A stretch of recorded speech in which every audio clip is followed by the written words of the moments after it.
Bam. We're live again. I bet you he doesn't show. I bet you he doesn't show. I bet you he doesn't show. I can't hear you. I don't give a look. I don't. Sorry. He doesn't show. I bet you he doesn't show. Yeah, we haven't heard from him this morning. I bet you he doesn't show. I bet you he doesn't show. Did you text him privately? No, I just texted him on that thread that you're on. Dude. Yeah. 191 or 2 shows in, and we did our first double book. I fucking booked Mike Bergener and Emily Abbott this morning like a jackass. I thought Bergener was next week. He is now. Did you see something come in the calendar for that? Yeah, I committed to it. Oh, bitchin'. Oh, that's awesome. Bergener is a fascinating man. Fascinating. Have you ever talked to him? I don't. No, I don't think so. But I've appreciated when they've had him on commentary. They had him on Rogue the first year, or was it the virtual one? I can't remember. You bumped Bergener for Emily? Not exactly. I know it sounds like that. No, it's not exactly. I don't want to say that's exactly true, but it's kind of true. But it's not true. Like, it's not exactly true. What happened to him the morning after the games? Who? Brian's gonna hijack the Mike Bergener show. He's gonna make it all about him. He's gonna be like, hey, can you help me? He's gonna put in these like questions, like trying to get help on his clean and on his snatch and on his back squat, and like he's gonna be like, so should I do this? What do you think about Hobart's programming? He's been trying to help me get stronger. I know. I'm finally gonna put Hobart's programming to the test this weekend. Oh, you are? We're having a little showcase at the gym, like Olympic lifting showcase, and I'm gonna do it for fun as like a lifting day. But it'll be the first time since I've done his programming that I actually go like heavy. Good. Me. So someone wrote Hopper was supposed to be on at 10 a.m. No, I don't think so. I'm gonna see if it is, then we're all screwed up. Then this show, then it's gonna he said it's got to be tomorrow at 12 Eastern time. I said great. And then he said, what about 10 Eastern time? And I said no. That's 7 a.m. for me, and I'll already be on with Emily Abbott. And he said, okay, 12 works for me. So 12 Eastern time is 9 a.m. Pacific Standard Time, right? 12 minus 3 is 9. Oh yeah, you're on it. Okay, thank you. And so it is supposed to be. So what I'm gonna do is, do you have a truck outside your house? There's some construction going on in the parking lot. Sorry. And you can, no, it's fine, but you can hear that. That's some ghetto ass living. You can hear construction outside. Where do you live in Chicago? Oh, here we go. I should have called him on the house phone. But he might not answer if I call him on the house phone. He might not answer if he sees it's me calling. It's awfully presumptuous of me. Have you ever tried to get Chandler on? No, I haven't actually. Hopper must be working on full elbow extension. Hopper must be on during thrusters. Is that a dig? Hey, this is Jayson. I couldn't pick up the phone. Oh, geez. Oh, here he is. Hey, buddy. Hey, I'm coming. That's what your mom said. Okay. Bye. Oh, I hung up on him. Okay, so he's coming. That's good. That's a good sign. He sounded like he was. That's what your mom's said. I know that wasn't cool. I just can't help it. I know that wasn't cool. He's a good Christian lad. He doesn't deserve any of your mama jokes. It sounded like he was in the bathroom taking a shit, right? Like, did you hear it was a little echoey? Or maybe popping a zit. I like it. You should ask if he's still willing to get Chandler. Have you ever tried? No, not Chandler. Ask what happened the day after Rogue. Why? What happened? Maturity level 1000. Yes, that is me. Make sure the beard is finely groomed, Brian. You'll have a 20-pound PR. He's coming, but he's getting on the podcast. I don't understand any of these. Hey, so tell me about your article you did with Emily Abbott. That was right when I started. That was right when I started the morning chalk up, and it was like 3 months before the start of the season. I didn't know really what to write about because they hired me to be a sports writer, and so I pitched a couple ideas. They liked that one, but they didn't think I would ever get a hold of her. Hey, dude. And you did. Okay, we'll continue that. What's up, dude? Can y'all hear me? We can. Sounds like you're in the bathroom. What? It sounds echoey, like hollow. Like we're not hearing the deep, soothing baritone of your voice. I'm in a loft, and we have these like offices, and so I'm in one of those. But is it fine audio? Do I need to go somewhere else? No, you're good. You're good as long as the connection's good. What do you think, Brian? I'm just happy you showed up. Yeah. Otherwise, you're gonna start asking too many things about me. Superstar Jayson Hopper. Just glad he showed up. Jayson, I have to fix your name on the bottom of your screen. Surprised people don't complain in the comments that this is the kind of thing people like to complain about. It's J Hopper 3. Yeah. Change it to J Hopper 7. Because he took 7th at Rogue. Yeah. Brian's getting a little too comfortable. Way too comfortable. I actually tried to change it to get that 3 off of there because that's so like I put 3. That's from like high school, my high school football number, and I tried to take it off and it won't let me. Sorry, Jayson. I had Emily Abbott on this morning, and it was probably one of the best podcasts I've ever done. It was the best podcast I've ever done. It was by far the best podcast I've ever done. I'm just saying that, Hopper, to mess with you because of what you told those other podcast people, you douche. But someone wrote in the comments, isn't Emily the one who said she kissed her husband and that's why she popped for drugs? That's the way Brian thinks that it was. Brian claims that we discussed this yesterday in the show that it was that she said it was oral sex. I think that he's confusing his test positive people, and I don't think she said it was oral sex. I think she said it was like from kissing or something. And it definitely wasn't her husband. No, definitely not her husband. We agree there. But it was the guy she was with at the time. Yes. I've never heard that story, but okay. You don't need to know about that story. You need to focus on things that are happening now. You're right. Yesterday, Brian, you said that Gee's holes are what did you say about his holes? You said something about Gee's holes. I said something about his holes taking 19th. You said his holes are fixable. Well, there's an old adage. I think that Ben Bergeron was the first one I heard say it, and he says, you know, I can get you up to, like, I can improve your aerobic capacity in 6 months, but if I want to improve your strength by the same margin, I need 6 years. How about Jayson's holes? Or is he on the 6? Does he have 6? Can he fix them in 6 months, or does he need 6 years? I mean, actually, John's working on something right now that talks about that in CrossFit, you don't need to win strength events. You just need to be strong enough not to take huge hits in them. And Jayson's strong enough already. The things that I think, and he can obviously tell us, I think the things that he's working on are things that are fixable in a much shorter time domain relative to strength. What's up, dude? How are you?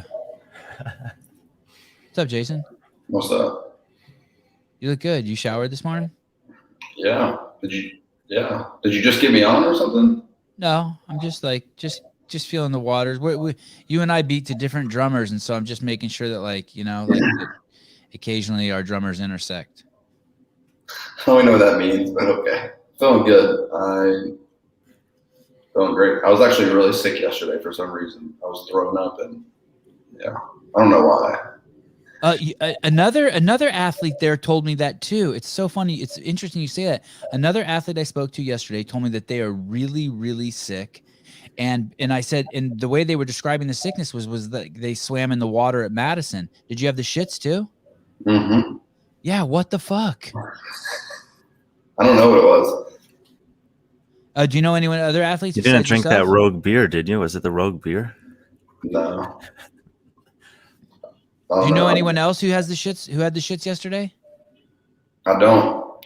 Oh, and his voice was all fucked up yesterday too. I talked to him on the phone. I'm like, dude, you're a mess. What happened? He goes, I have no idea. Just out of the blue, I fucking got the shits. And Who was it? Go ahead, Jayson. I'll let you talk. So who was it? I can't tell you. Josh Bridges. Where is that event? Where is that event I wanted to talk to you about? Which was the event that was 4 rounds? Concept 2. Is that number 4 where he took 8? Yeah. Can you walk us through that event, Jayson? Do you give a shit about this, Brian? I do. Yeah. Are we not going to talk about all of them? We sure. I mean, we can if you want to, but that one really interests me. That one interests me because for me, that was like, okay, this is really gonna like, is this guy like? I just kept remembering what happened to you at the games with the Hoofle Waffle Stone, and I was like, okay, we're gonna get to see what happens to Jayson here. 4 rounds, skier, GHD, hill run. Like, are we gonna have to see like Brian Shaw come and carry him off? That would have been awesome, by the way, if he would have picked you up like a little baby and carried you off. Dude, he's so big, it's unreal. I don't think we're ever gonna see Jayson look like he did at the end of the Hoofle's bag again. Never. Why? You'll mitigate that with pacing now because you're smarter, or you'll be fitter, or both? Just I would just be smarter. I mean, I was in that workout at the games, I came out 100%. Like I was an idiot. It'll never happen again like that. I don't know. I kind of like it. Okay. So I mean, there's something to be said for that, isn't there? Except for what? For just coming out and just giving it your all. Like, who did we see do that? Who did we see come out super duper hard? I want to say it was in event 6. It was one of the women. Who was that? At the games or here in the Rogue? Here at Rogue. I mean, Laura started fast in that event. There was one of the events that one of the women came out so freaking hard, and then she just lost it. I don't know. It was Laura. She was in the lead after the row and the step ups, but everyone kind of knew that would fade when she got to the gymnastic. If the workout was just rowing and sandbag box step ups, Laura Horvath might win. But if it was just handstand push-ups and ring muscle-ups, she's probably going to lose. So that's not a great example of that. Like this, what happened to Jayson at the games in that workout was just that. I mean, like you said, it was really thoughtless execution. You just went out there and went for it in a workout where you needed to kind of ease into it. Correct. Ease into it. And you did that. I mean, I think that, I don't know. I felt like that fourth workout, as long as we were talking about it, I felt like for a 4-round workout, you had a fairly good pace throughout. You never really fell off the pace. You maybe increased a little bit towards the end, but it was pretty steady and good execution. Yeah, I did exactly what I wanted to in that workout. I knew I wasn't. It was a GHD workout. It was going to be not necessarily who's going to be the best on the run or the ski. It was going to be whoever can do the GHD is the fastest and be able to move efficiently on the other 2 movements. And so I knew I wasn't the fastest at the GHDs. And so Medeiros is like crazy at GHDs. And so my strategy was like, hey, we're going to hold this pace on the skier and then basically be controlled on the GHDs, move through the run, like don't die. Like the whole weekend, the whole thing, the entire time I was just telling myself, every single workout, you need to be the person that is in control of the throttle. Like that's the only thing I was telling myself before, during each workout. And that was a workout where if the moment you become out of control of a workout, like you can't give any more on the throttle, then you're over. And so held my pace on the ski, moved controllably through the GHDs, and then moved through the run. And so took 8. Happy about it. Those are some incredible text messages coming in. I don't know how to mute them. Hold on. Let's see if I mute this. It'll mute me. Can you hear me now? Yeah, we can still hear you. At what point? I can't hear you now when I mute it, so I can't hear it. It's cool to know how often you're being texted. Sorry, Brian, go ahead. At what point did you know that was a GHD workout? Because I think that Medeiros talked about the fact that after watching the women go, or maybe it was the first heat of the men, that he realized like, oh, there's a lot of time that can be made up or lost on GHD. I knew it was a GHD workout when I was in heat 2 and all the people from heat 1 passed us and they said it's a GHD workout. Okay.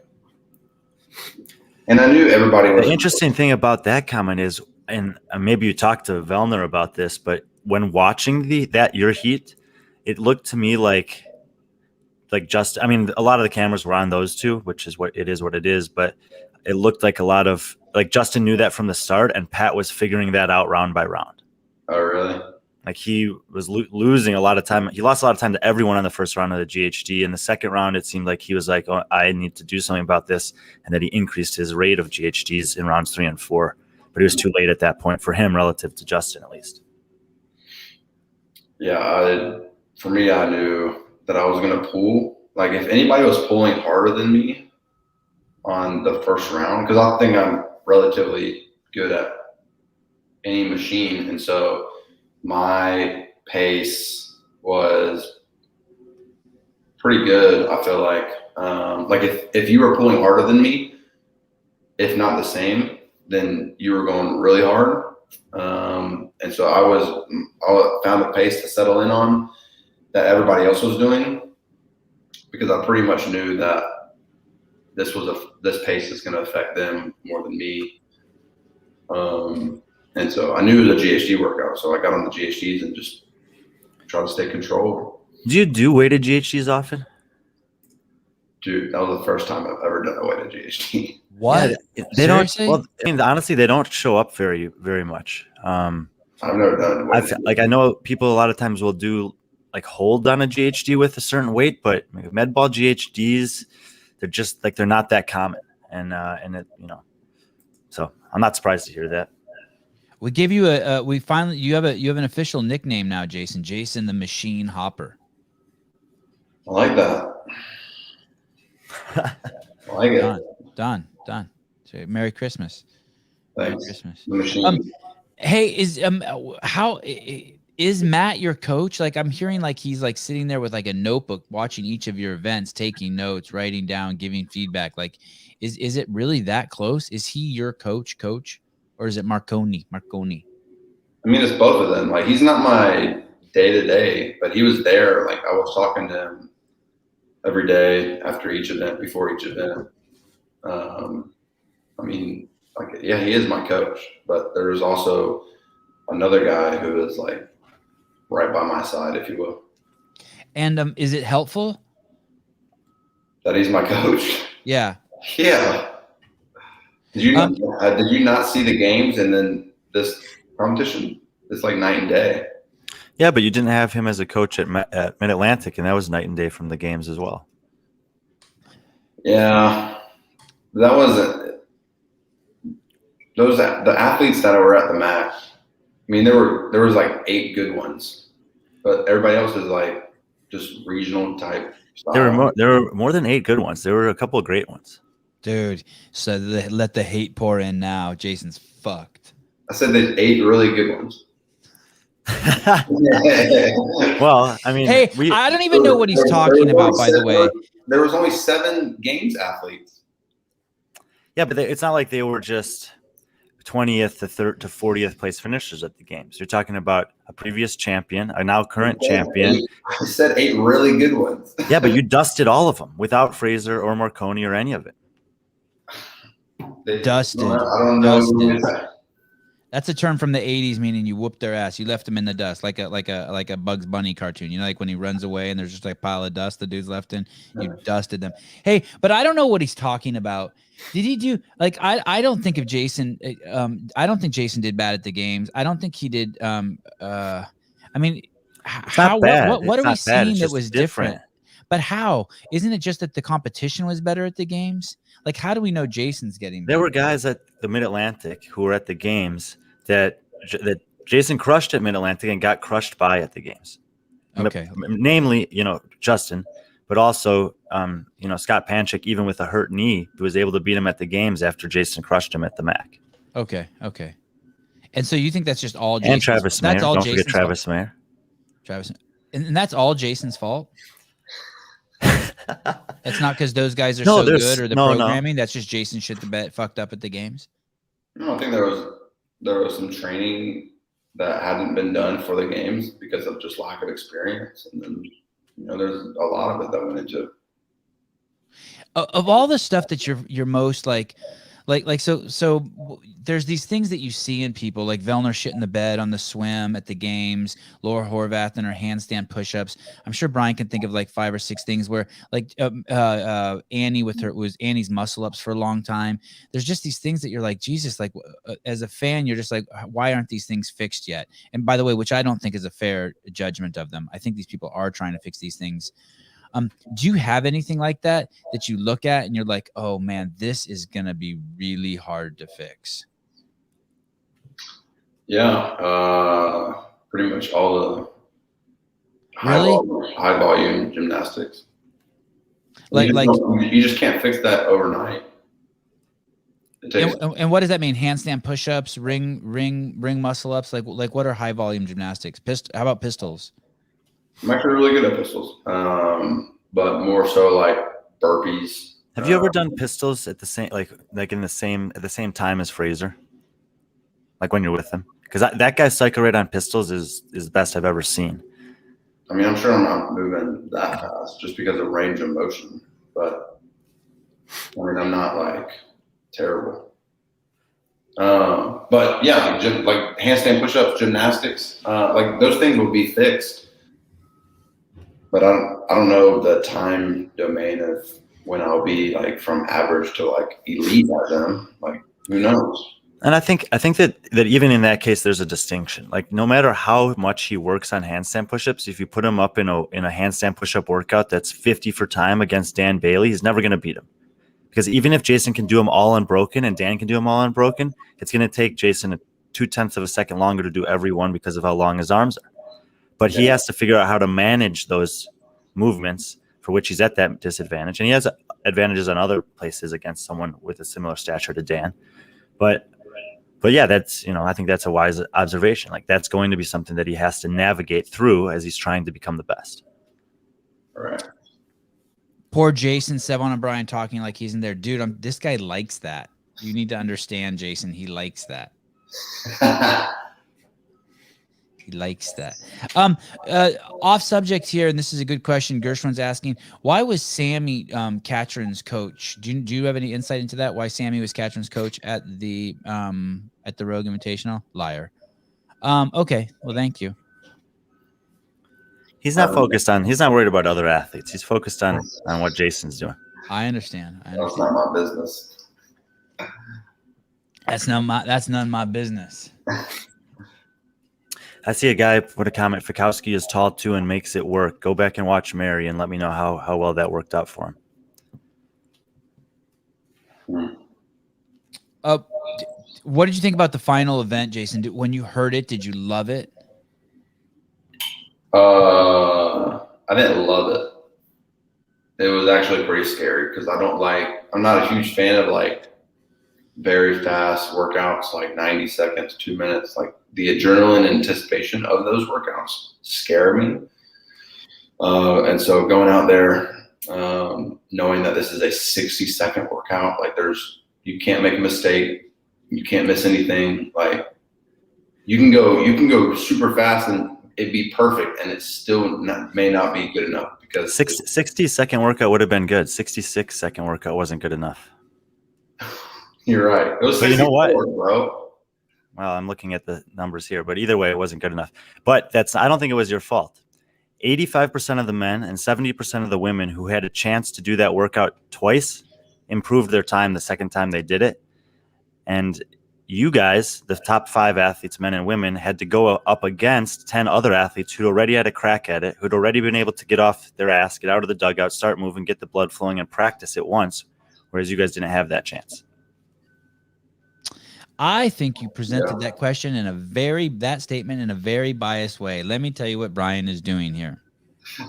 Last night in the show, we talked about, and we'd love to get your input on it. Please ignore everything that Brian said right there. We'd like to get your input on, do you think it was an advantage having a bye or not?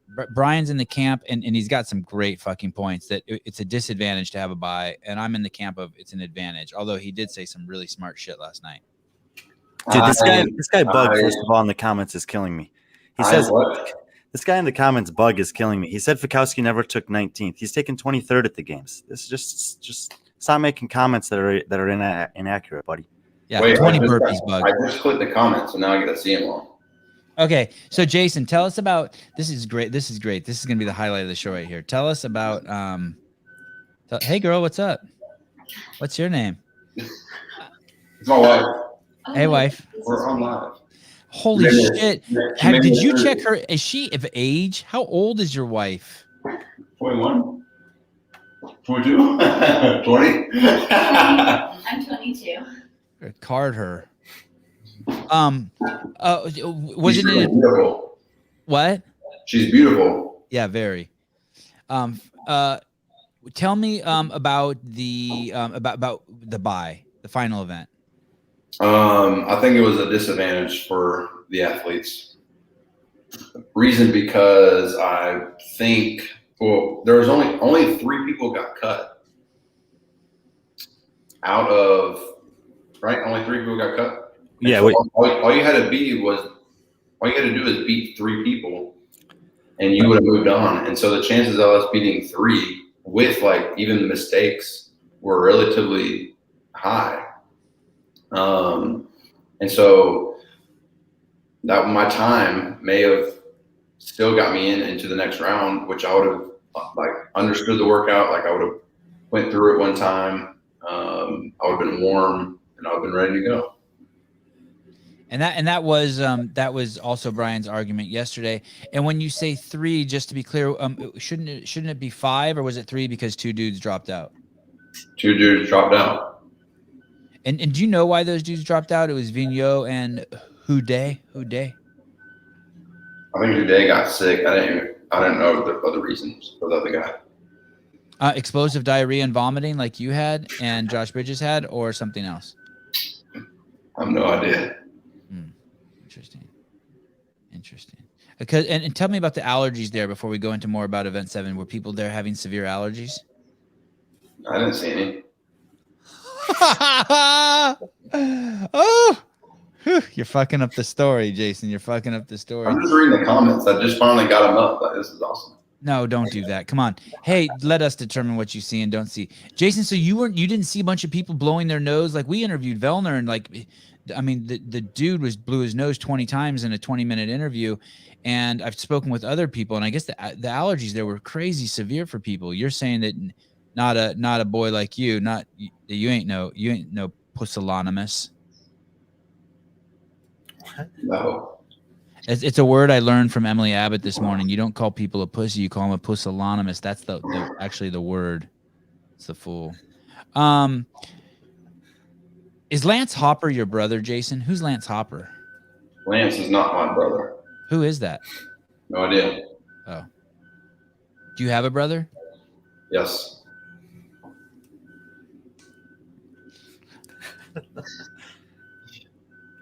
Moving swimmingly well. Okay, so why couldn't you warm up before? Why did you need to actually do the event in order to warm up? Why can't you just be warming up on the side? They didn't let you do a couple test runs of that before? We were in a dugout.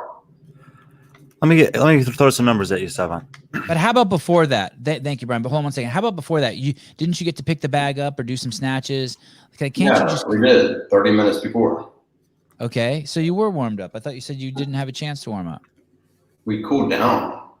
Jayson, in every other event, or how long before you took the floor did they take you into that dugout? How long before? Yeah, I did. Like 3 minutes. And so for the athletes that were in Heat 1, Round 1 for the men, they were in the dugout maybe we can say 3 to 10 minutes before they took the field and did their first run through. Yeah. On the live stream, that happened at 4 hours and 32-minute mark. 3 minutes later, Heat 2 took the floor, and 3 minutes after that, heat 3 took the floor. Then there was another 12-minute gap between your heat taking the floor, which means that you guys, because they brought all of the men into the dugout at the same time for that event, right? Mm-hmm. All 18 that were remaining. So you guys had an extra 19 minutes sitting there doing nothing before your first chance to go out on the floor. And during that 19 minutes, you were not allowed to touch any weights, or, you could do calisthenics in the dugout, but you couldn't do anything else in terms of touching weights, lifting bags, jumping rope, anything like that. Yeah. So that's the extra 19 minutes that we could say on the low end, 12 minutes, that they had an extra 12 minutes relative to some of the other guys who went in the last heat, that they just had to sit there. Yeah. I mean, it is what it is. It's not like an excuse. It is what it is. No, it's not an excuse, but when I sit back and look at the event, this event had a ton of potential. Sevan talked about last night how he thinks that it could have been the greatest event ever programmed. And what I'm saying is there were only 20 athletes in the field. It was a very short event. There was no time constraint. They easily could have had all of you do round 1 and given you guys what I would consider a more even playing field in that workout, and let the best people at this workout actually progress throughout every round. But the fact of the matter is almost everyone improved the second time they did it. And I see some of the comments saying, well, not Will Morad. And that's true. There were 2 men and 4 women who did worse the second time they took the floor. But it's also a workout where, yes, execution matters. What I'm saying is the first time through it was a learning curve for almost everyone. And the second time, nearly everyone improved. And you guys had to go on your first run against a field of people who were going on their second run. Yeah. And while it seemed in theory that you guys had earned a bye and that it should be advantageous, there was so much time between heats that all of you guys are good enough that you can do a 60-second workout like that, recover, and do it again 10 minutes later. That is the presupposition there, by the way, that the bye is supposed to help. I mean, I think it's a fair one, but it should be noted also.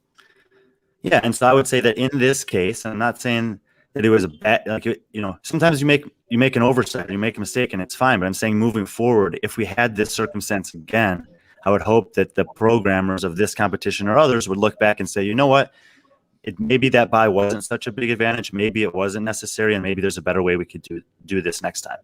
Because ultimately, I think the excitement of the event is amplified if you have people like Thorisdottir and Vellner and Hopper make it through a round or 2 more. Sure. I think it'd be awesome if Vellner and Annie had a baby. I know that seems off topic, but you were talking about exciting things, and I just always think it's fun mixing and matching the male and female competitors to make babies.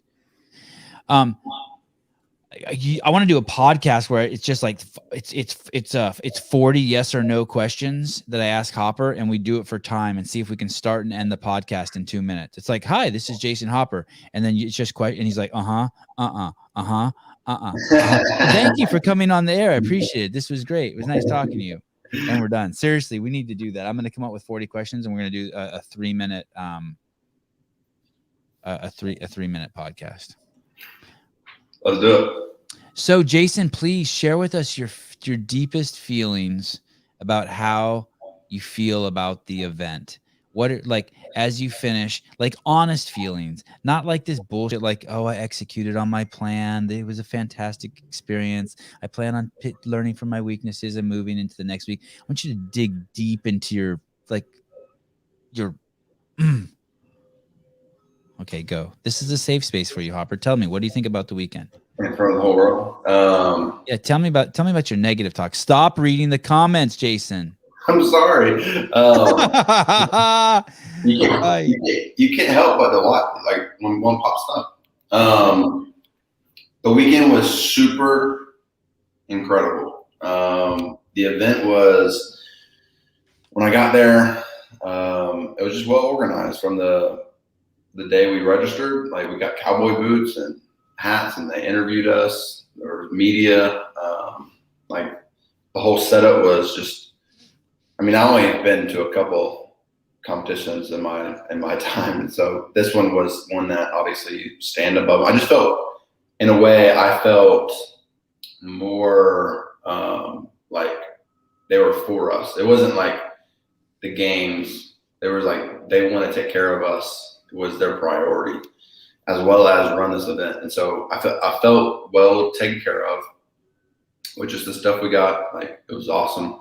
As far as the event goes, like, it was exactly how I pictured it. Like, I knew the first couple of days were going to be like my opportunity to like really climb the leaderboard, like get up top. And then I knew I didn't know event 7. I knew event 5 and 6 were going to hurt me, because I mean, it's not a row workout. It was going to be a strict handstand push-up and ring muscle up workout, which I'm not the best at those. And so I knew I wasn't going to be like taking top 5 in that. And then the burpees and deadlifts, that was going to be tough. And so I knew I wasn't oblivious to that. I was proud of my effort. Like, I gave everything I had. Like, we executed the plan. Every single workout was perfect. And so even when I was in 3rd place, the goal was to be top 5. Like, I knew these last 2 were going to be challenging, and I was okay. Like, just telling myself, hey, like, if you get pushed back a few spots on the leaderboard, like, it's okay. Like, this isn't about leaderboarding. This is about like data for the future. But I was most frustrated with the last workout when I missed the snatch, because it was like the whole weekend was like perfect execution, like no mistakes. Like, I was proud of every single workout. Like, we put the hammer down, even on the 14th place finishes. Like, I gave my best, and I finished across the finish line knowing that I paced perfectly. And yeah, it was awesome. And then that last workout was the most frustrating, because it was the one where I felt like I choked the most. Like, I knew I missed the snatch, and that's the one thing I didn't want to do, is miss a snatch. And it's frustrating when you are sitting in the dugout saying, do not miss that snatch. Like, that's the workout. Like, make sure you're snatching, make sure the cycle speed is fast, like, be strong in the shoulders, like, make sure it's like snappy. And it was the opposite of that. And so that's going to be frustrating. And so took 7th. I wanted to be 5th. Like, on Saturday night, or going into Saturday, I was 5th, and I was like, I would be so happy if I got top 5 here. And I did it. So that was the frustrating part. But other than that, felt great. Like, again, it was all data. That was what me and Matt talked about. Like, this isn't about, like, it would be super cool to win that much money and like be first, but at the end of the day, we're after the CrossFit Games, like, that's the title we're after. And so this was the data. This is experience. This is just like collecting. Like, he was able to watch me, have his eyes on me the entire time. And it's just for, hey, like, where can we go now? Like, what are we going to do now? Like, he's super stoked about what he's going to have me do. I'm going to get to Vermont soon, a couple times, and go from there. But overall, super proud of myself. And yeah, I was just frustrated I didn't get 5. I felt like 5 was my, like, a good, like, where I should be. And like, when it comes to like my fitness level, like, the dudes that are above me, like, they earn their position. I feel like if I would have taken care of what could have taken care of on the last event, then 5th would have been well deserved. Do you think that Matt, that Fraser's doing that with any other athletes, watching them that closely, or do you know he's only doing that for you? I believe it's just me. Because I know that I've received some questions over the last month or so about if he's also working with Medeiros. I know that they'd had some interactions earlier in the season. I just wasn't sure. Yeah, I'm sure that. I mean, they're in business together. They do. I mean, that's his dude. And before I even stepped on the scene, like, they had a good relationship, and they're always going to have a relationship. Like, I'm sure Medeiros will go up to Vermont and train with him a few times, just because they're cool friends. So yeah, I'm sure he does. But I don't think that he has an eye on Medeiros as much as he has an eye on me, just because I'm doing HWPO. So you were 40 points behind Guy, who took 5th place. So that would have been 8 places. Is it? No, wait. 5 goes into 8 places. Yeah. He would have needed to surpass Guy because Guy had a couple event wins. But if he would have taken 6th in that event, he could have been in the top 5. Yeah, 5th or 6th, I think, depending on the tie break, because Guy was going to win that one, I think, probably no matter what. I mean, it was close between him and Sam Quant in the end, but Guy looked strong throughout that workout, and those two, if they had tied on points, Guy would have carried the tiebreaker with 2 event wins to Jayson's 1.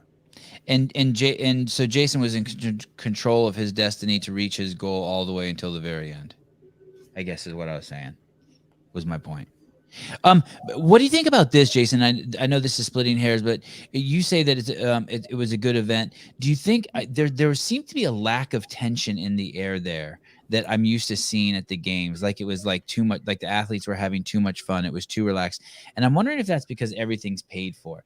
It's like if someone gives you your parents buy you a football versus you have to buy one for your with your own allowance. When you buy with your own allowance, you don't play so close to the edge of the cliff or the neighbor's fence because you paid for that shit and you don't want it to go over the fence and lose your football. Or if it does go over the fence and there's a dog in the yard, if you paid for the football, you jump in and get it. If your parents paid for it, you don't. Do you think that maybe that it makes the athlete soft in any way because it is kind of like there's this vacation component to it? Well, I don't really have to put my own money on the line. For some athletes, maybe. Like the shittier ones? Like the ones that have like no chance of winning? Like you have a chance of winning. You're saying like the ones that have no chance of winning? It's kind of like Jayson, what was the payout for winning an individual event? $2,500. That's so cool. every time you took the floor, even if you didn't think you could win the overall competition, you could easily show up to that, like Carolyn Prevost. 20th, 18th, 17th, 7th, 2nd. Like, trust me, she was pushing to win that deadlift workout. Yeah. I don't know. I'm not going to answer your question, Sevan. I'm not in the head of those other athletes. Right. I do know that we were, from my 2 experiences from the games and Rogue, we were a lot more laid back at the Rogue. I think just because it's not the games, like we're not here to be like the person that's not going to be the fittest man on earth. Like this isn't the end all be all, like this isn't the title we're after. So it's just a competition that we all get to do together with a good payout, of course. Like that, we're going to go freaking hard. But it's not the title that we're after. Right. And the payout is fucking awesome. Yeah, it is.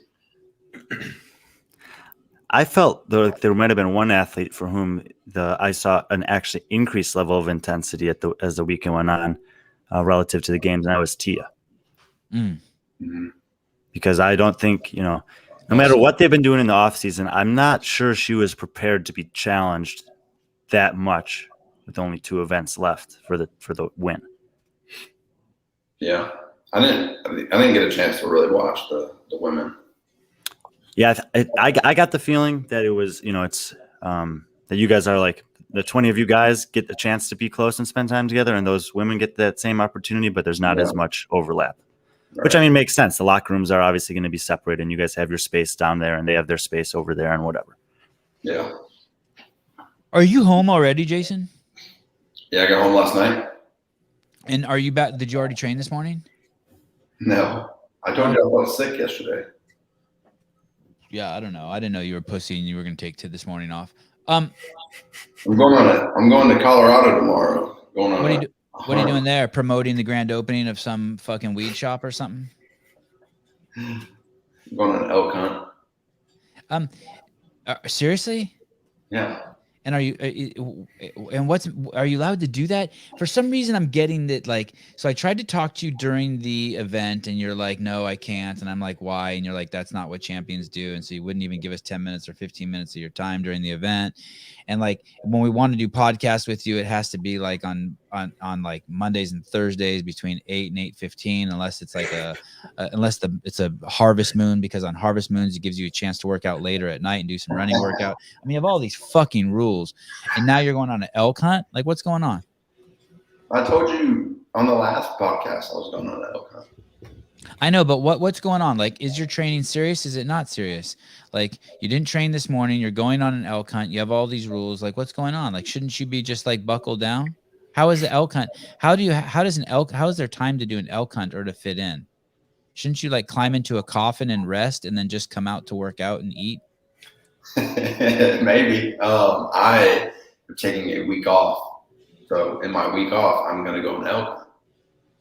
So after every big competition, maybe not Wadapalooza, but after Rogue and the games, I mean, that's your time to like basically like have some time off and vacation and that week off.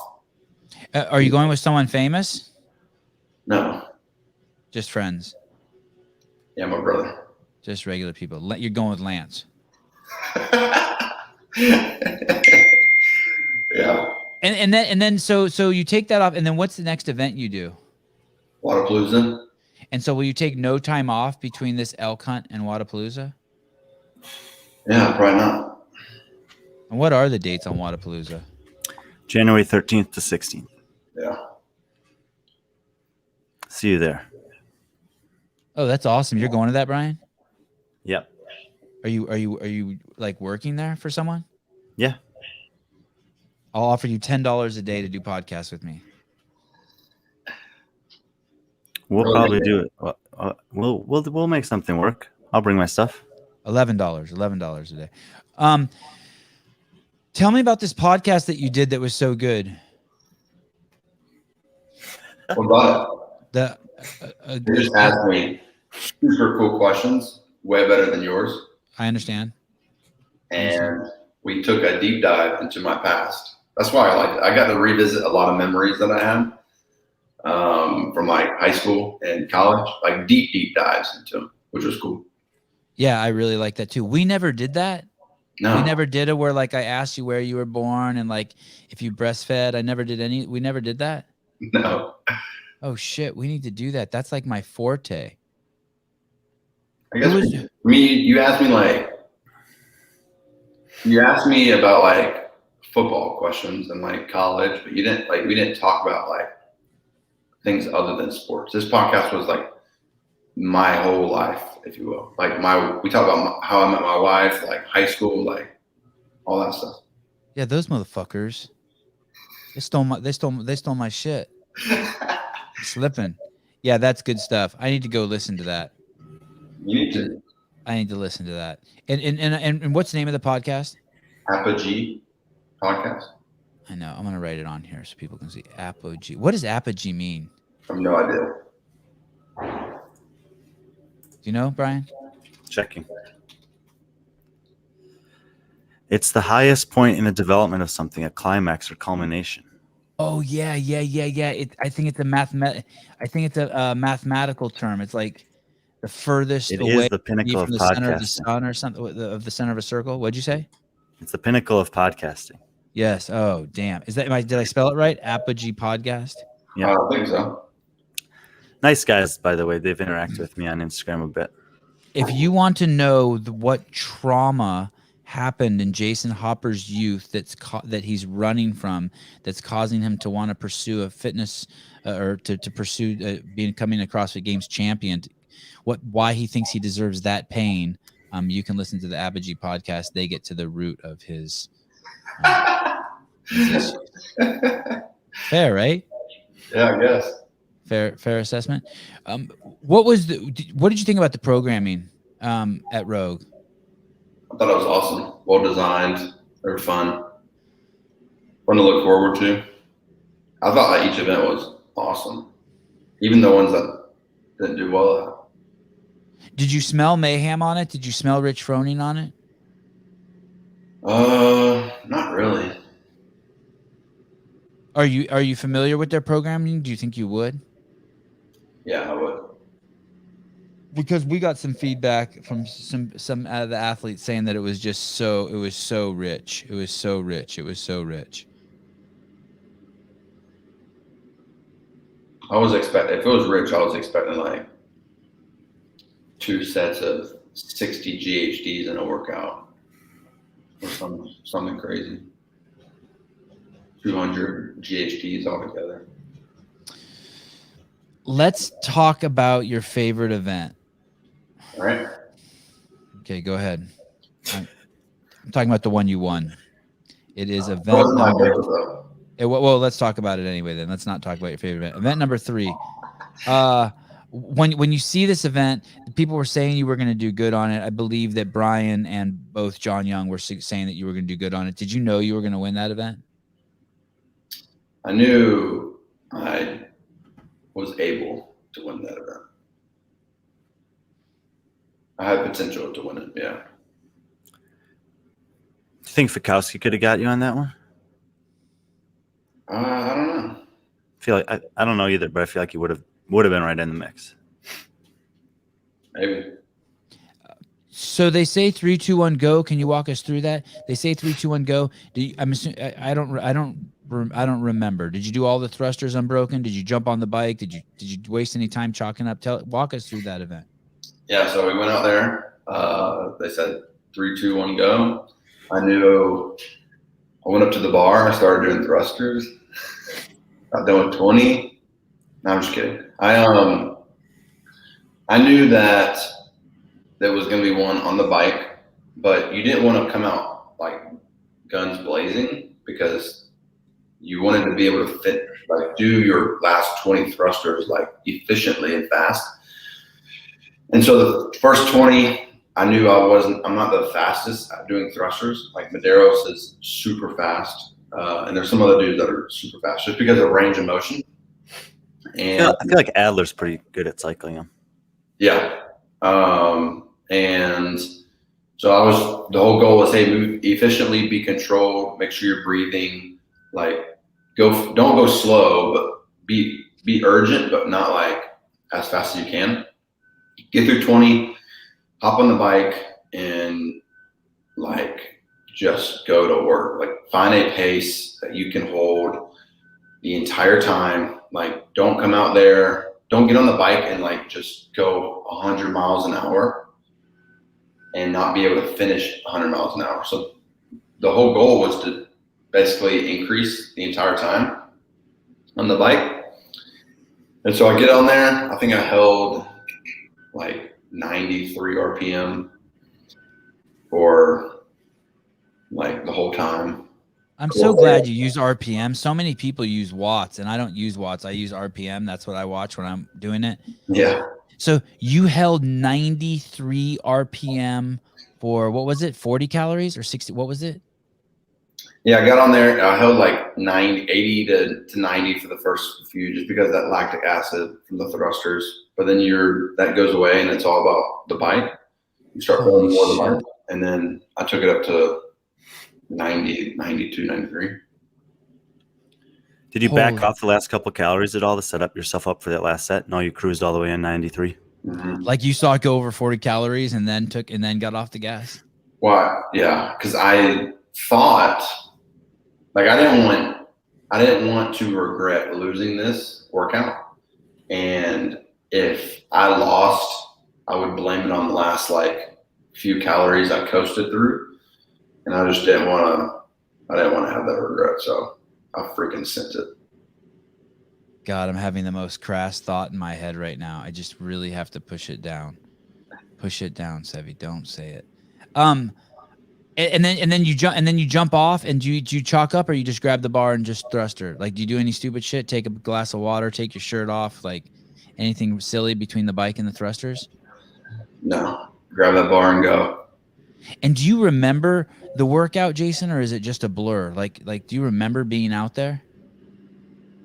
I remember. I remember every bit of it.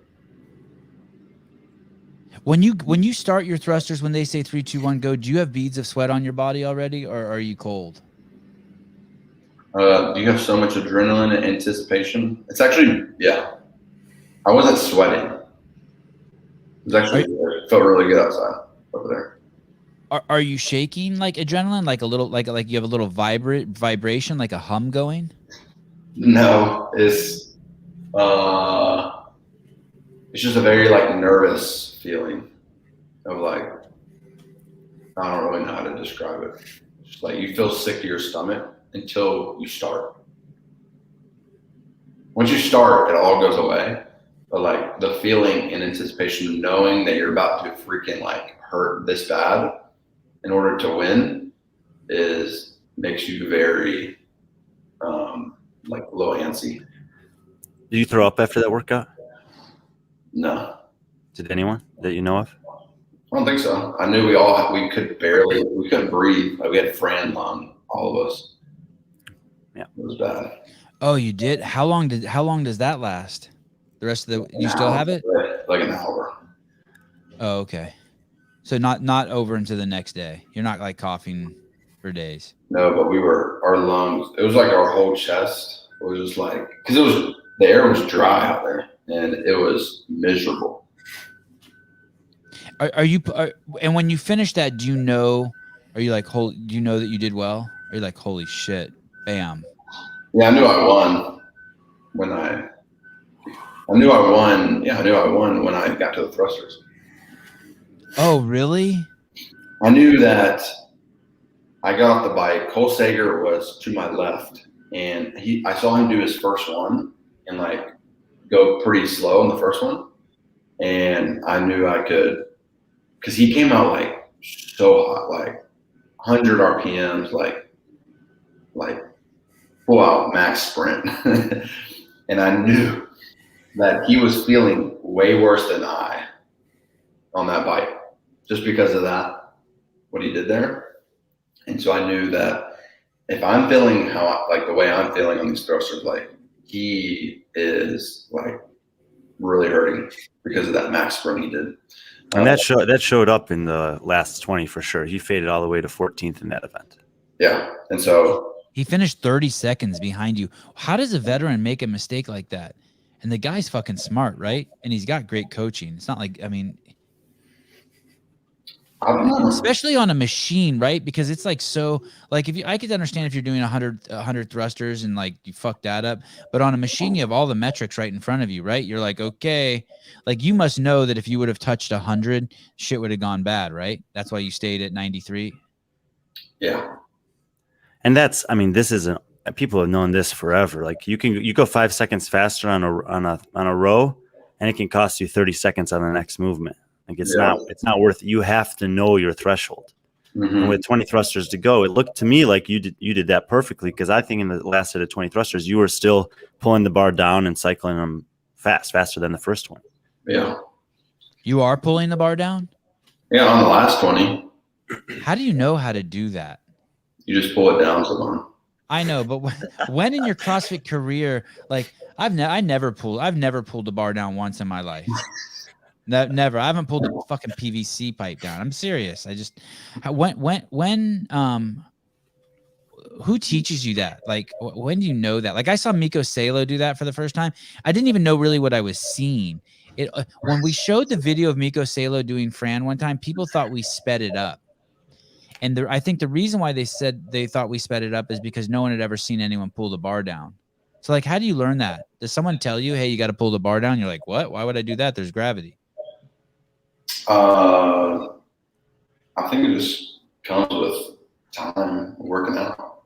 Like I learned that my first couple of years of doing CrossFit, just doing thrusters, and then like you try to go faster on thrusters, and then you're trying to figure things out, and you pull down one time on the bar, and it makes sense, and it's just like, oh, that was faster, so you keep doing it. Brian, do you pull down with 95 pounds? I'm so bad at thrusters in general that no, I'm in the same camp as you here. But but toes to bar is an example. Depending on the sets of toes to bar, I'll do long, like really big kipping swings, or sometimes I'll pull my feet down and cycle them back up and forth real quick if it's a small set or the end of a workout or whatever. Yeah. It's fun hearing you talk about the workouts. I was surprised how much I just enjoyed that. I like the part you're like, I looked over and what? We can only talk about 2. Okay. Which one do you want to talk about? Wait, which one was your favorite? My favorite was the concept 2. That was the first one we asked you about, actually. Yeah, my favorite. It ended up being. Why It would? ended up being my See, favorite. he's lying. He's lying. This is some bullshit that Matt told him.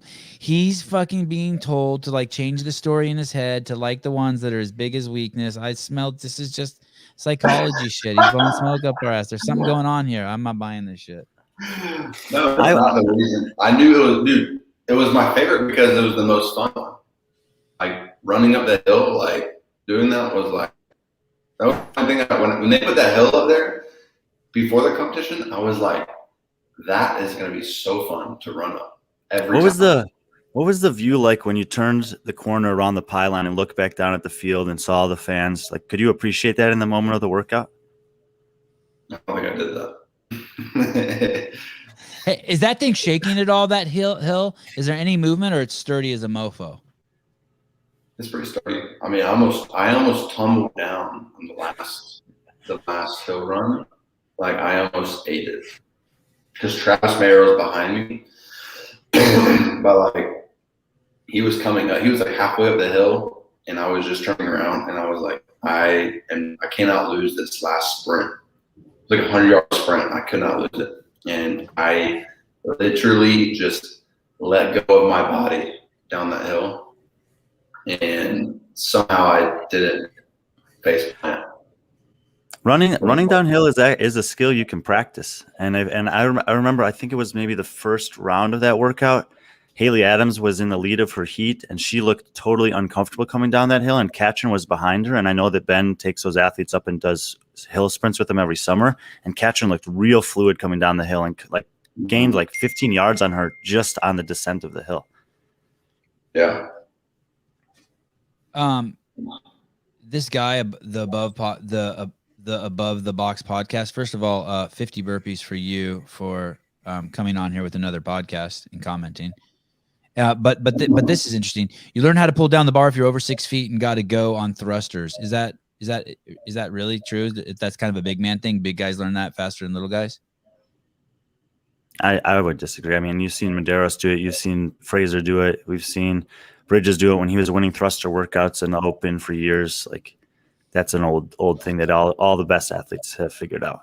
Okay, well then I'm going to say I do not endorse the Above the Box podcast for spreading misinformation about tall people. Do not listen to the Above the Box podcast. Hey, Above the Box podcast, you know what you should do? You should go to barbelljobs.com and get yourself a new job, because the Above the Box podcast is not for you for spreading misinformation, and you will be canceled soon by Facebook and Instagram. So please go to barbelljobs.com. barbelljobs.com. So messed up. Come on. What'd you say?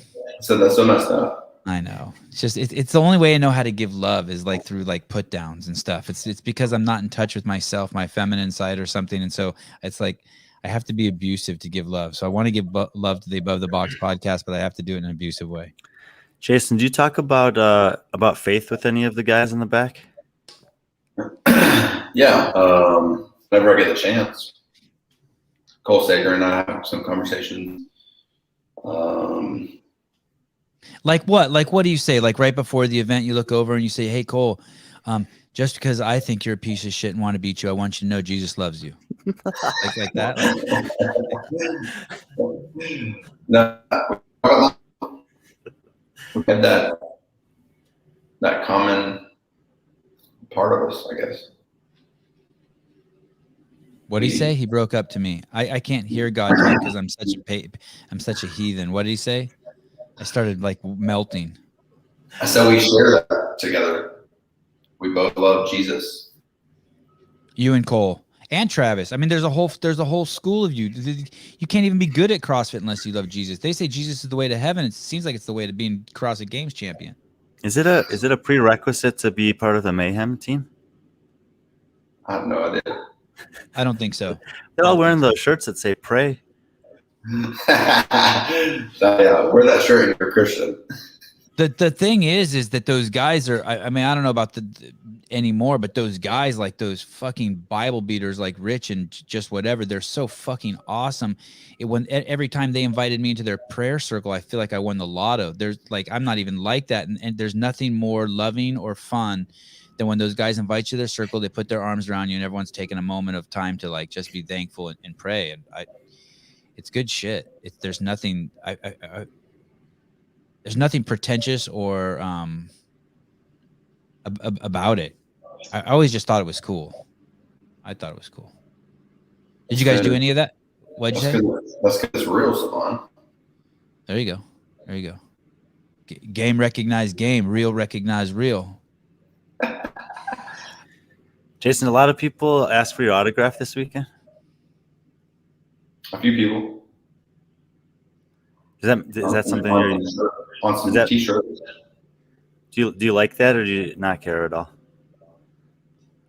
I mean, it is what it is. I saw, dude, the fans were loving you. I saw after you won the workout, there was like everyone left the field before you and you had to do your thing. And then when you cruised off the field, there's like someone who escorts you, like they jog with you. And I saw you signing t-shirts and taking pictures. I thought it was awesome. How could you not enjoy that? If you're not enjoying that, you should enjoy that. Some people think it's a sickness to enjoy that. I don't. You should always go. The fans are so awesome. You should let them love on you. And I know you do. I'm not preaching to you like you don't. But like, that's the whole thing about being a champion, right? Letting people love on you and being able to spread the love. Post this comment by Zachary Capes. What? I do. Signing, all right, taking pictures with fans and like talking to fans is different than signing autographs.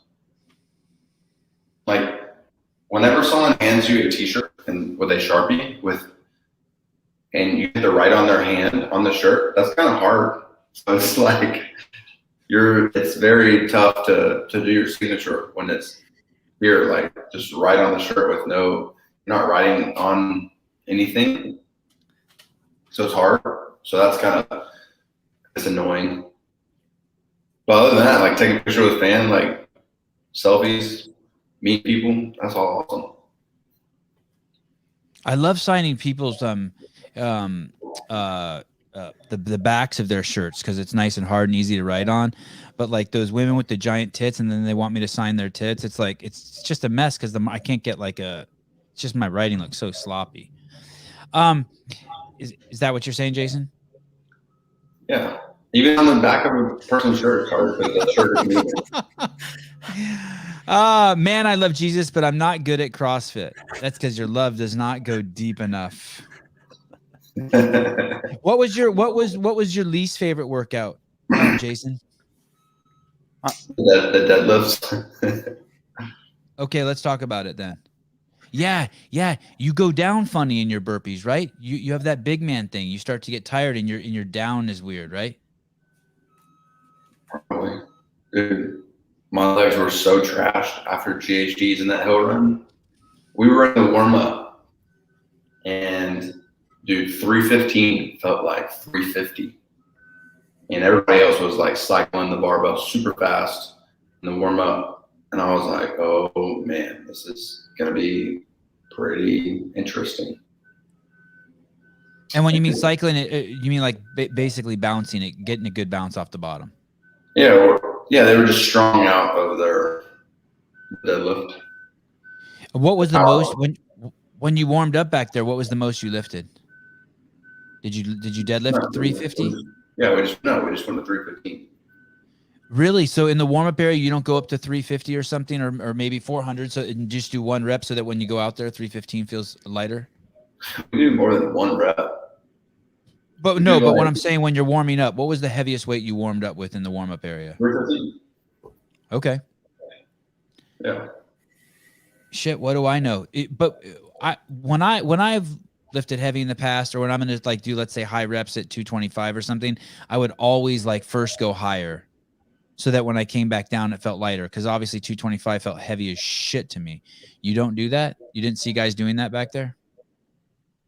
I don't think so. We were all just doing like intervals. Like we would do like maybe like a few deadlifts into a few burpee pull-ups.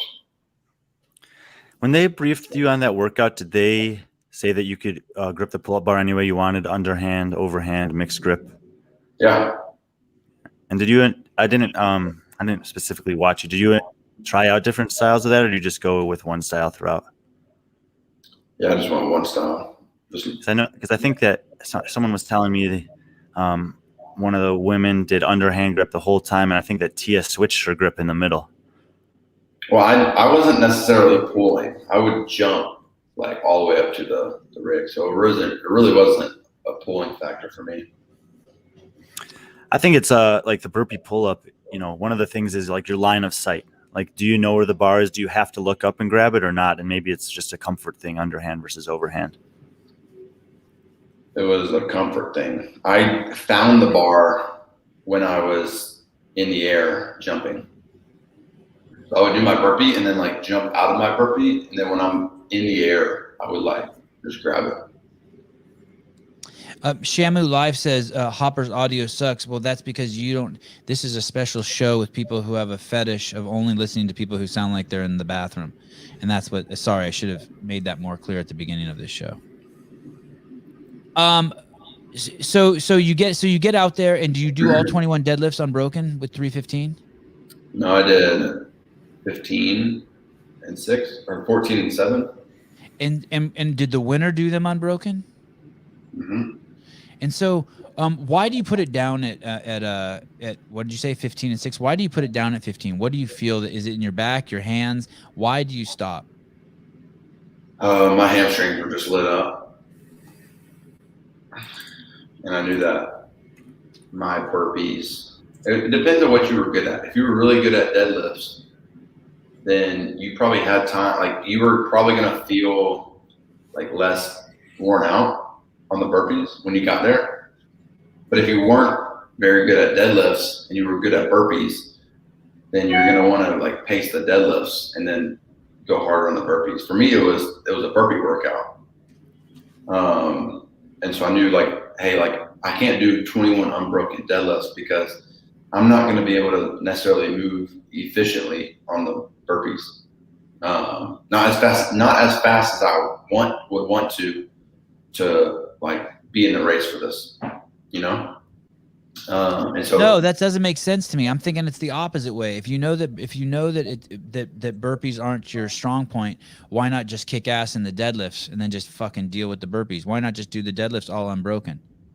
And especially if you break up the first round of deadlifts, then aren't you kind of like, fuck, I'm out of it. I can't win now.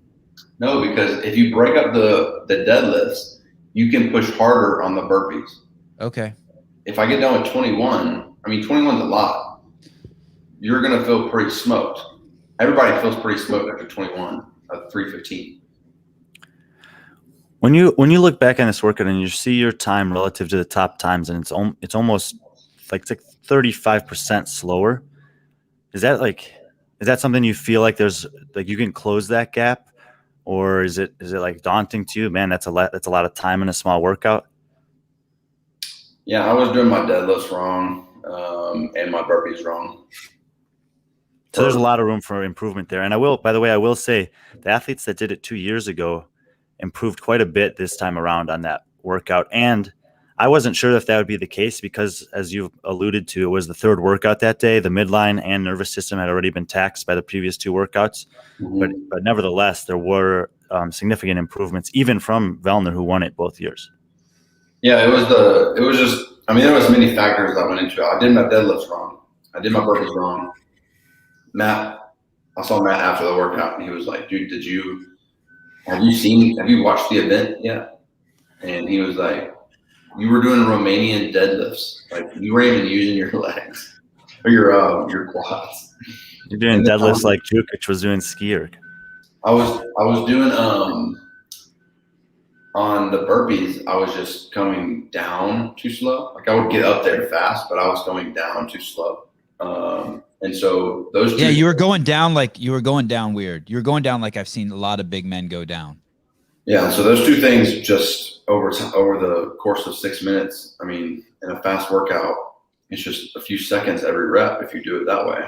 I mean, if it's 1 second per rep, there's your 90 seconds. Yeah. So you take all that away and just changes the whole thing. But then also the volume of the weekend. Like, it was the first time that weekend I started feeling the volume of it, of the entire weekend. Like the GHDs, the freaking acid bath that we had that morning. Have you done the acid bath workout? No. I would be curious to know what your time on that would be. It would hurt. I want to hear about the ass bath too, but challenge some of the best scores ever on that. Before we go to the ass bath, I want to, because I was very interested in, and you answered it pretty good when you said that you do two. You did. Matt was saying, or you said, someone was saying that you did the deadlifts and the burpees wrong. It's fascinating to hear someone who's at this elite level say that you went out there and did something like you did the movements wrong. It's kind of fucking crazy. How does that happen? Is that just like specifically the burpees? How do you do the burpees wrong? Is it you're just pure fatigued? You're like, because you went down like an old man, right? Or you went down like just like one leg at a time almost. I have to go back and look at it. But is that just pure fatigue? You're like, fuck, at that point, it's just like all about getting down and up. Yeah, but if I would have knew how to do the burpee like the most efficiently before the workout, then no matter how fatigued I would have been, like I would have done it that way. Like whether it would have been slow or not. So you're saying, but you do know how to do a burpee correctly. You're just saying you weren't disciplined, or you didn't remind yourself to do it, or you don't, or you just don't know how to do a burpee correctly.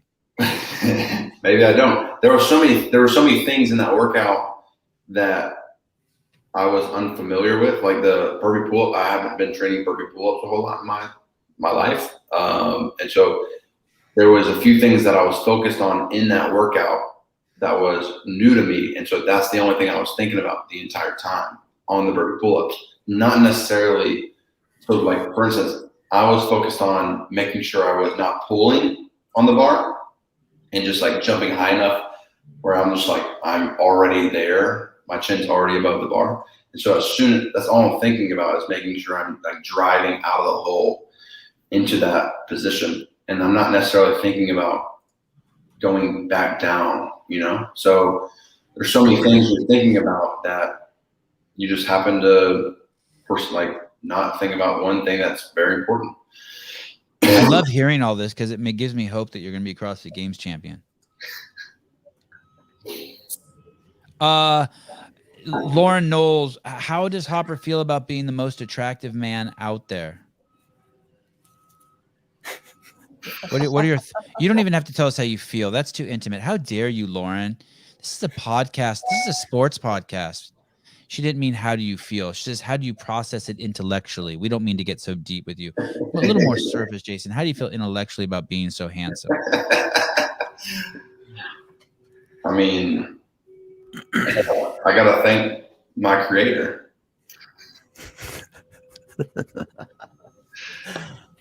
I didn't make myself this way. He did.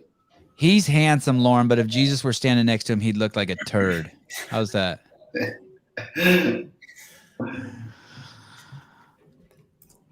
Jayson, I don't think we've touched on either event 1 or 6 yet.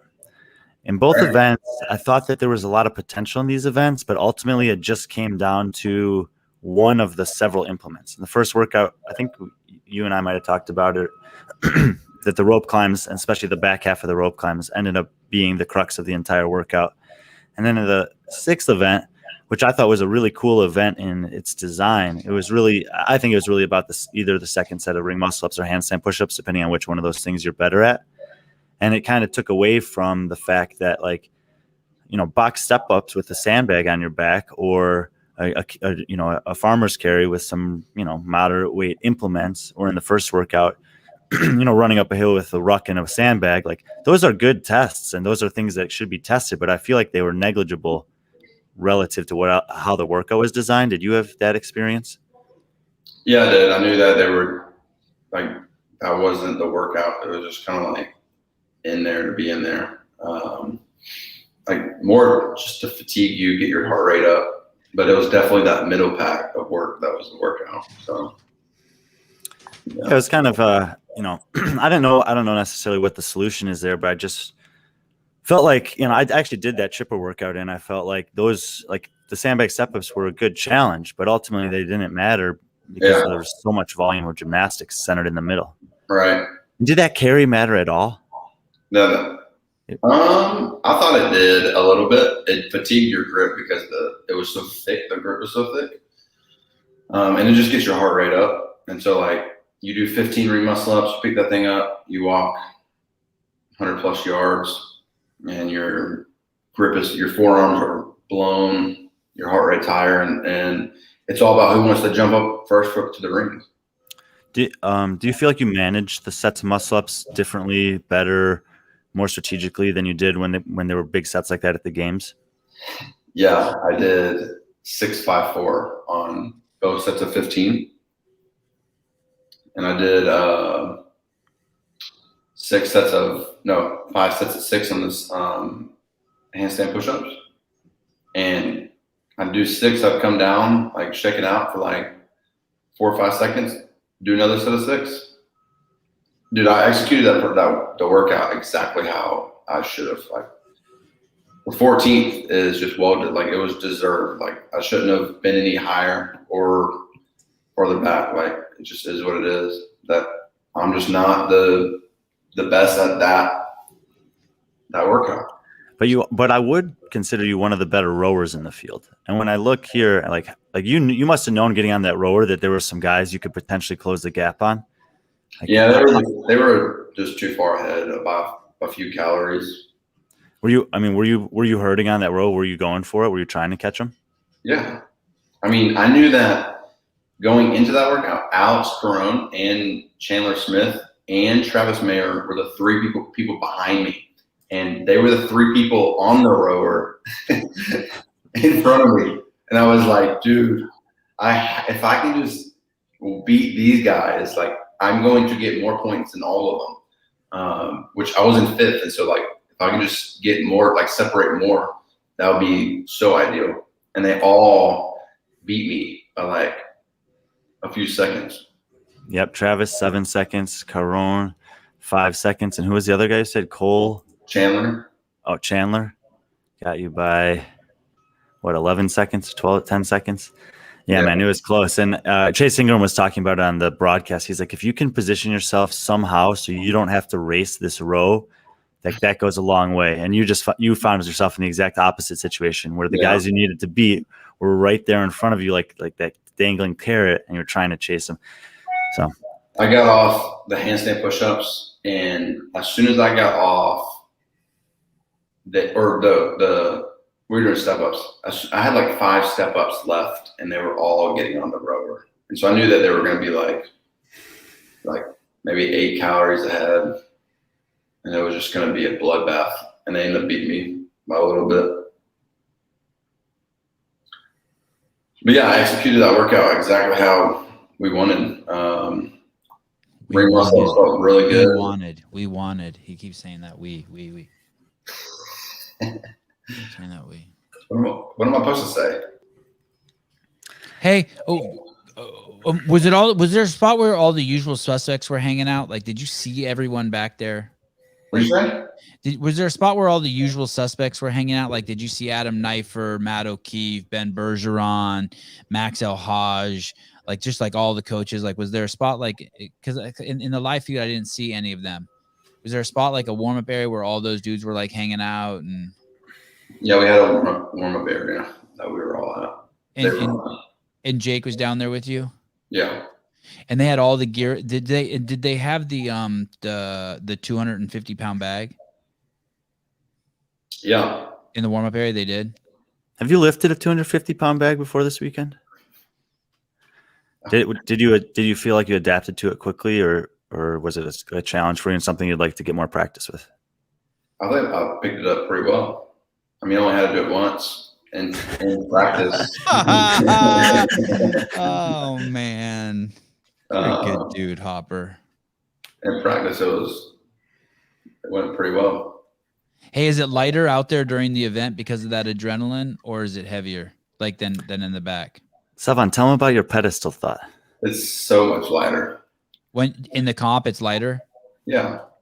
Because it's weird. Okay, I'll tell him pedestal thought. Because it's weird because I used to train with a 100-pound D-ball all the time. I still have it. I don't train with it now. It's just a stool in my garage. But I used to train with it all the fucking time, and I was fucking good at it. I could just mash that thing, and for shitloads of reps. And then one day I think it was at the games or something, and they had 150-pound D-balls, and I went over to pick it up, and it was like unmovable to me. I was like, what the fuck? This thing might as well be 1,000 pounds. And so it's kind of, it is. Do you think you could pick up a 300-pound bag and do that with a 300-pound bag? Like, does there become a point where you just all like, is it just like 1 pound and all of a sudden you'd be stopped and you'd be like, what the fuck is this?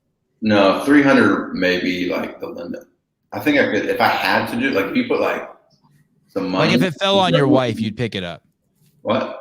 Like if a 300-pound bag fell, like you said, if I had to. So I just imagine if a 300-pound bag fell on your wife, you'd pick it up because you just had to. Yeah, sure. Sorry, honey, I didn't mean to drop that on you. Let me get that. I wonder, like in the testing of that workout, because Rogue can manufacture whatever they want. If they have bags that are 220, 240, 250, 270, 290, and they have someone test it with these different things to find out what the limit is or how they want it to feel. Yeah, Rich said he did that thing 3 times, didn't he? But I wonder if he did it with different size sandbags or if he just, tested it with different reps counts or something like that. Yeah. Oh, Rich said he tested that workout 3 times. Pretty sure he told you that. Oh, me? He told me that? I think so. I mean, I wasn't on that podcast, but I think that's where he talked about it with you. You don't listen, Sevan. What'd you say? You don't listen. Can't hear you. I was thinking that because I asked him about the work. I asked him about the final workout, and he said no, he can't tell me about it. And I said, "Is there a dumbbell snatch in it?" And he's like, he was just really stoic. That was actually a good impersonation of him. Jayson. So when I look at that pedestal, I was thinking that it was beautiful. Like I was kind of like stunned by it. I was looking at that. Just the way it's shaped, and they had that steel platform that like holds it down, and then there's the piece of wood that comes up and it's just milled or whatever perfectly. It's smooth. It says Rogue on it, but on the top they put that steel plate, and I think that steel plate was a fuck up. What they really needed to do is have no steel top and either a bigger log or something, because because when people were picking the bag up, it would get stuck underneath the table, right? To whereas the original Strongman, it was just a pedestal that they would set the rock on or set the bag on. And I think that's the way they should have done it. That way that table wouldn't have interfered with some people's movement. And it's basically what fucking killed Annie, as I recall correctly. So when you talk to Bill, have him fix that, okay? But here's the thing. That's exactly the thing I was talking about, is if she'd have a second chance to do it. Because once she put it down and picked it back up, she realized, oh, this thing's in my way. She picked it up and moved it over that ledge easily. So I think she would have had an experience similar to someone like Katrin, or there was one other person that had like a 10 or 12 second improvement in their second attempt from their first attempt, just because of something like that. I think Kristen Holte was the other one. Yeah, Kristen Holte went from 1 minute and 11 seconds all the way down to 58 seconds in her second run through. He's not listening to you. He's reading comments. Look at his eyes. Someone's listening. I was listening. Yeah, you're right. That is true. Someone is listening, Brian. That is true.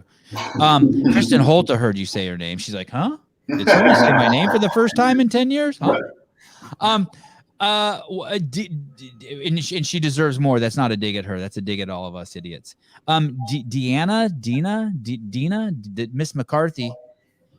What happened when he missed the snatch on that? That's for you, Hopper, not Brian. What happened when he missed the snatch? Oh, hold on 1 second. Sorry. Hey, babe, what's up? You're live.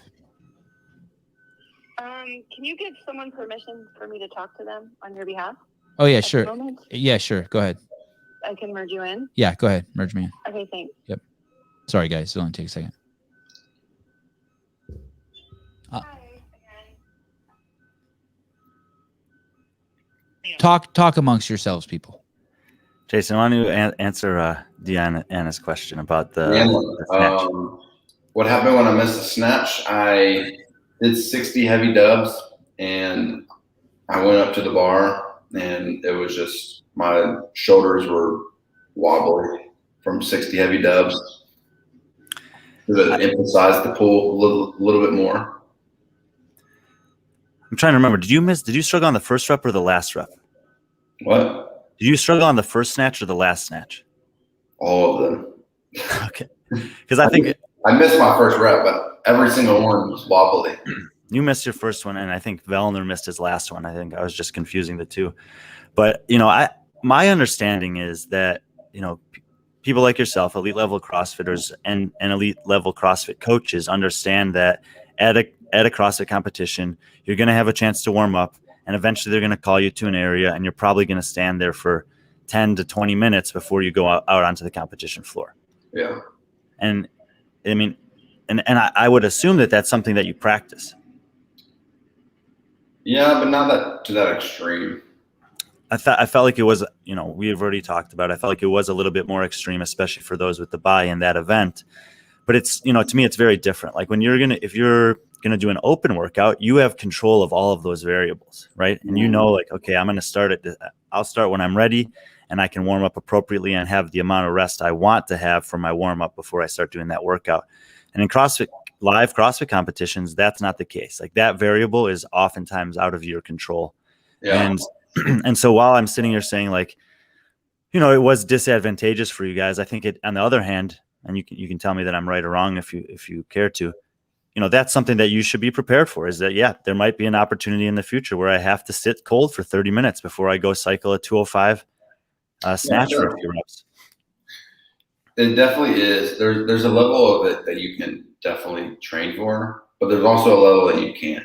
Like being at a competition, you're not going to be able to get that just training in your gym. Like waiting 20 minutes, you can wait 20 minutes for a max snatch and be cold and then go like snatch, but you're not going to be able to have that adrenaline rush, the anticipation, the nervousness while you're training in a gym. And so there are some things that you can for sure train, and then there's some things that you just have to have experience with.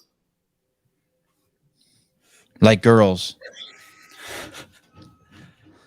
Yeah, and I think that this is, you know, we were talking about it a little bit last night because I think Mallory O'Brien had a pretty brutal experience in her second round of the last event where she got a bunch of no reps on the snatches, and how she's, you know, obviously very young, and these are learning moments and experiences for her. And even though you're, you know, 5-6 years older than her, you're also relatively new to the sport and to the space. And so something like that, and I think that that's what you mean when you say, yeah, I'm not happy with my placement, but overall, this is a data point. These are things that we're gonna grow from. And so, even though it's hard to learn from it, it still is, now that it's happened, it's something that you can draw on the next time that it happens.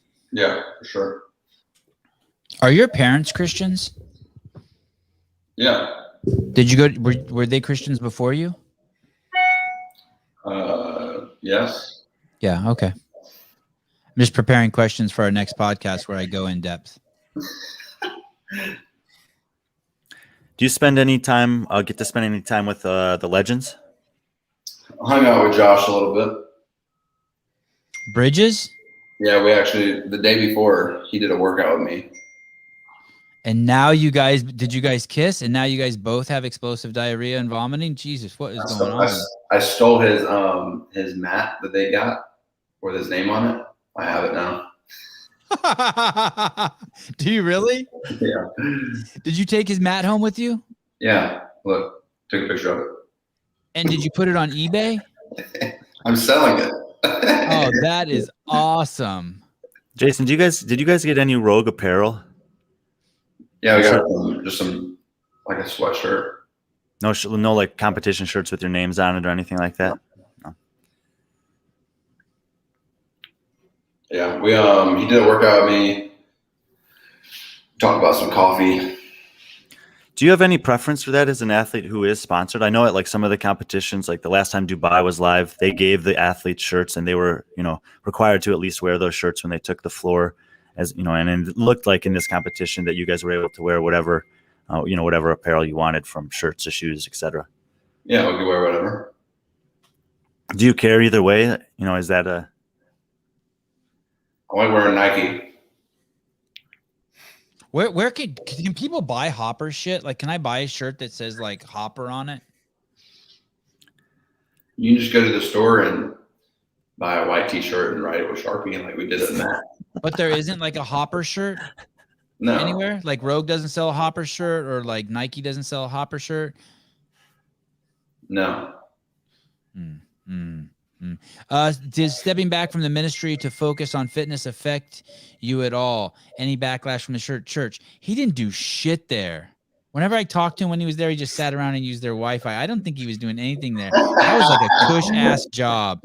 He didn't dust the pews. He didn't clean out those like candle containers. He didn't do shit. That's my guess. Jayson, any thoughts? No, you pretty much said it all. All right, I knew it. Hey guys, do you mind if I just sit in this room and pretend like I have a job here? Yeah, he was. Yeah, that's perfect. Yeah, do that. He was subsidized by the church. Did you? I guess this person had a question here. Did you watch any of the Strongman stuff? We watched the dumbbells where they put it over their head. The sear, I think it's called the sear bell or barbell or something like that. Yeah, that was pretty crazy, dude. Yeah, dude. I mean, there's that. It was because of Rogue. I've had like some exposure to Strongman over the last couple of years, and it is pretty impressive what those guys can do. And I mean, did you get to like? There's some massive guys out there.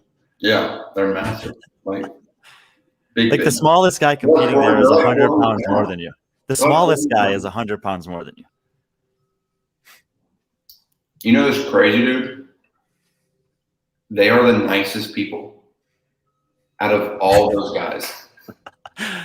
Like the most intimidating looking guys, just big teddy bears though. They're so much nicer than all the CrossFitters, and like some of those dudes are like the nicest people you'll ever meet. I was impressed that the apparel company had cowboy boots and hats that fit some of them. Yeah. And when those guys put them on, I mean, it looked like they were wearing slippers, like not boots. Like boots usually make your feet look big. Their bodies made the boots look small. And the crazy thing is, like, we were all in the locker room, and all like the CrossFitters, all like the CrossFit athletes were like so like tense, like not talking to one another, like minding their own business. And then these strongmen are competing against each other. They're all like sitting at the table, like having a great time together, like talking. Like, do you wish there was more of that in CrossFit, or do you like the tension? There should be a balance. Yeah. I mean, I feel like there's got to be some. Like I'm just picturing like Guy and Lazar like just joking around in the corner or whatever. But I even think that Medeiros and Vellner's I feel like he's a pretty easygoing guy in the back. Vellner is the funniest dude in the back. He makes pretty much, he like lightens the mood. I told him this whenever he retires, basically to keep coming to all the competitions and just stay in the locker room just to like set the mood. Someone else will take his place. He's funny though. He is funny. There's always been a few funny dudes back there. Panchik was always funny. Bridges was always funny. There were dudes back there who were just tearing shit up, just talking shit and just. He's always talking Vellner. Yeah, it's awesome. It's awesome. Someone asked what his echo burner RPM was. We talked about that. You're gonna have to scroll back, but I think he said he got up to 93, and that's kind of where he held it. Brian, we didn't talk about that one event that you talked about. Event. Oh, never mind. We talked about event 6. Oh, but before we get to that one event, whatever it is, did you get anyone's phone number this weekend? Like you're saying that you met a lot of nice people. Did you add anyone to your contacts this weekend? I don't think so. Nah, so it wasn't that good of an event. You don't got like Brian Shaw's number? You can't like call him right now and see if you can get him on my podcast? No. Oh, fuck. Did you talk to Bill and Katie at all? I met Bill. Is that your first time? Yeah. Oh, how was that? It was great. God, I would love to be a fly on the wall when you and Bill meet. I'll tell you how it went. Why? Hi. Hey. Cool event. Thanks. I like the hill. Mm-hmm. Mm-hmm. It wasn't like that. He was talking to O'Keefe. I just shook his hand. Let me tell you something. Bill is a man of less than few words. Well, and you only know yes and no, so it's like, fuck. He's like, you're like yes. He's like, you're like no.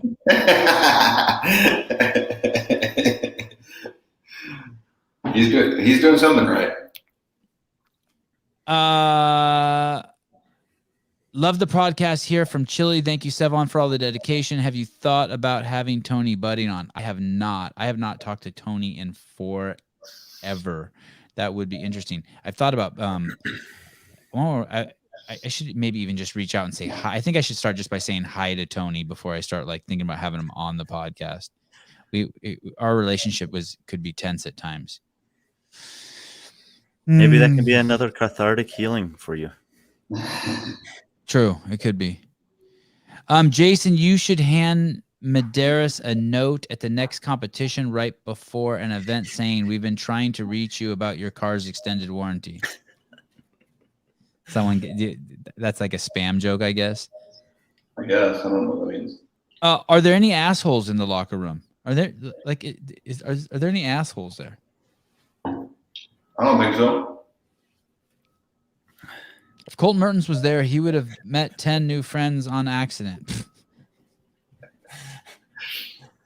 Dude, Colton Mertens standing next to one of the strongmen would have been epic. Epic. That's true. Oh, man. Anything else, Brian, before we let him go back to his... I actually think the only workout we haven't talked about is the lifting. Okay, the Bella? Yeah, and Jayson did tell me about it, but I'm sure people would like to hear what you told me. Yeah, I want to hear too. What did I tell you? Just about your experience out there and walking through like the weight choices and then how it felt to lift that 350 in front of the crowd like that. Yeah, I went out there and I think I hit 295 in warm up. And then I went out there. I was going to start with 305. And then everybody started putting on three blue plates. Or I saw a few people do that. And I was like, oh, man, like, you got to do it. So I put on 315. And I hit it. And I was thinking that like 335, 340 was going to be like my lift, simply because I've jerked 365 one time in my life, and before that I put 335 over my head, and there was no like in between. Like it was like 335, and like my next PR was like 365, and it was only once, and there was no 350 PR at one point. There was a 345 PR at one point. It was 335, and then it was 365. And so I went out there with a 365 PR one time in my life, and I put on 315. I hit it. It felt really good, like really snappy. And then I put on. Is that the one that dropped on your toe? It hit my toe, man. I was so mad. It bounced like 2 or 3 times and landed just on the outside of your foot. Yeah. You saw that? You saw that, Brian, or you found out Someone afterwards? sent it to me. Wow. Wait, you can go watch it. Like it's on the video. So in the Bella complex, the last movement was to get the bar from shoulder to overhead, and you're saying when you dropped it, it landed on your toe on your right foot? No, I dropped it and then it bounced, and when it bounced, it like moved over and hit my toe. And did that hurt? Yeah, it hurt. If it would have hit further up my foot, though, it may have broken it. Wow. It just hit my toe. So if you watch, you can see like you react like that instinctual reaction, or you just like pull your foot out of there, like danger. And then I hit 3. When you were after 315, were you watching to see what everyone else was doing to make that decision to go to 335, or were you like, you know what, I'm feeling it. This is what I'm going to do, regardless of anything else? Yeah, after 315, I was like, all right, that felt really easy. I think I could do 30 or 20 more pounds. And so 335 was pretty smart. And, it seems like it was about a 50-50 mix. Like when I look at the lifts here, you chose never to use those two fractional pound plates that they gave you, whereas about half the field did. Was there any reason for that? Yeah, I didn't really see a need to use them until like the last lift. And when I had 350 on, I was already pretty much intimidated by the fact that it was 350. Then so I didn't want to add any weight. Like I was okay with taking fourth or whatever I did in that heat or in the whole event with 350 because I've never put this over my head but one time in my life, and I have to do it twice here. Like 350 is enough. But I was the whole event. I was talking to Matt, like he was at a booth, and now we were locking eyes the entire time, and I was like communicating with him, and so he would tell me like to put my sweatshirt on. He was like, "Put your sweatshirt on," and so I was like, "All right, put my sweatshirt on." Is this what you guys practice in Vermont, like Morse code, where you blink so many times? Yeah, what do you mean you're communicating with them? You mean you guys are both like? There's a picture of me. Hold on, let me see if I can find it. I put on 350, and I find Matt in the stands, and I ask him, should I go down? Like, is this crazy of me to put 350 on the bar? And there's a picture of me like asking him. Look, here it is. Can he hear you? Oh, I see. Oh, that's a great picture. Wow, you don't even look like you right there. Looks like a feral animal. Look how manly you look. Yeah. So yeah, I hit 350. I was pretty stoked about it. What's your mindset stepping up to that weight? Like, do you have cues that you rehearse in your mind? Do you have something that you say to pump yourself up? Do you breathe a certain way? There was a cue that Jake gave me with my jerk technique in warm-ups because I was letting the bar get out in front of me a little bit on my jerk. And so he gave me a cue of basically like acting like my back is against the wall when I would jerk. So it goes more like a vertical behind you. Yeah. And so really when it got heavy, I was gonna clean 350. I was gonna front squat it. It was gonna be and I was gonna get it high enough. It was gonna come down to where the bar is positioned, because if I catch it out an inch in front of me, I'm not gonna be able to make the lift. And so all I was thinking about was making sure my back was like against the wall, and it helped. That's awesome. But you didn't even know you could do it. You didn't go into it with confidence, and you still did it. The way 335 felt, I was thinking there was a chance. But I needed the adrenaline. The adrenaline was obviously super helpful. And I mean, it was under the lights. Like, I'm sure if I did that complex in the gym tomorrow, like feeling fresh, like I'm going to probably get nowhere near that. Is that a moment that you can appreciate the crowd, or are you pretty dialed in? Like I'm talking to Matt and I'm focused on my weight and I'm not looking at anything else. No, the crowd definitely helped. Yeah. Do you think that did you feed off any of the other athletes' lifts? No. Oh, that's not true. That's not true.